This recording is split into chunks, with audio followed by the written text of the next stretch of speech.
Let's go over how to make our loom for our paper weaving project. So the black piece of paper is called a loom because it has strips of paper that are cut, but not all the way. So notice that this piece is cut, but the cuts do not go all the way to the edges. Your loom is going to be what you weave your painted paper strips through to create your weaving design. We're going to go over how to design and cut our loom today. You'll need a black piece of paper with lines drawn near the top and the bottom.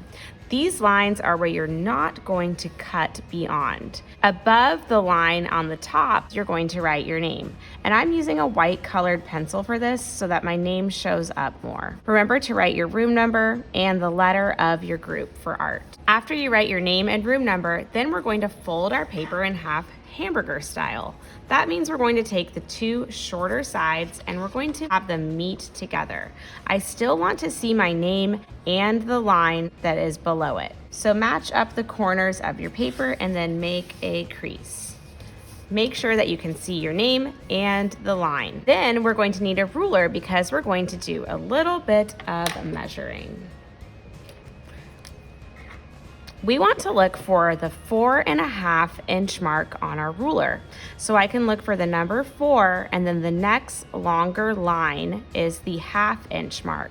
So 4 and then this line right here is 4.5. I'm just making a little mark here so you can see that that is the 4.5 inch mark.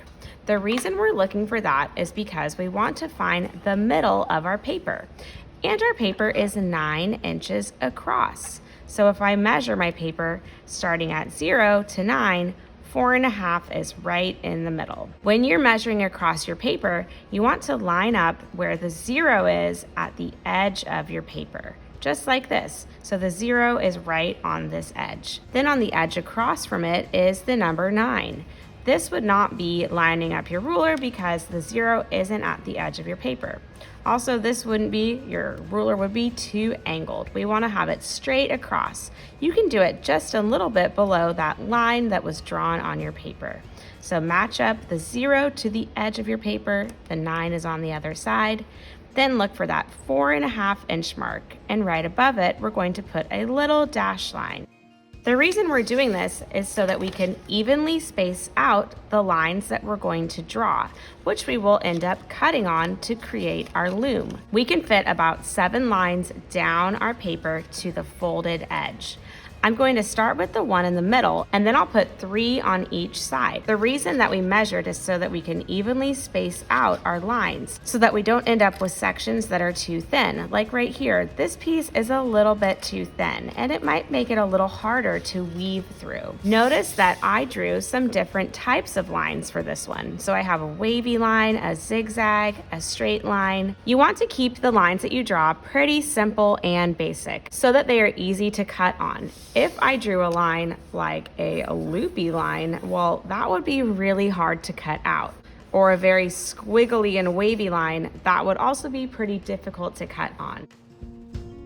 So keep your lines simple and easy to cut on. You could practice drawing some on a piece of free draw paper if that helps. I would suggest straight lines, zigzags, wavy lines, even bumpy lines, but make sure that the sections are big and easy for you to cut on. We wouldn't want a bumpy line like this. That would make it pretty hard to cut on. For the first line, I'm going to draw it where I measured that 4.5 inch mark. This will be in the middle of my paper, and it's going to go from the line to the folded edge. I want to make sure that I end on the edge of the fold.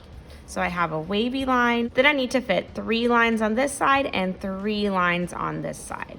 So I can do a zigzag. I'm keeping my sections big because I want it to be easy for me to cut on. I'm going to do a pattern of wavy and zigzag, but you can pick whatever works best for you. So I have a wavy, I'm going to do a zigzag, again keeping my zigzags pretty big because I want it to be easy for me to cut on. Then a wavy line and end with a zigzag. So then I have 1, 2, 3, 4, 5, 6, 7. After you've drawn your lines, then it's time to cut on them. So we're going to start on the folded edge of our paper. and I'm going to cut along each line. I'm cutting carefully and making sure that I don't cut any of the paper off. I'm going to stop cutting at the line that was across my paper, so right here. We're not going to cut all the way through our paper because remember, we're making a loom and we need ends to our loom so that our paper strips stay in place. Notice that on the finished one, the paper strips do not go to the edge of the paper. So this area here is where you stop cutting. Moving on to my wavy line and cutting along its shape. And then I'm going to stop at the line here. I'm going to continue cutting the rest of my lines.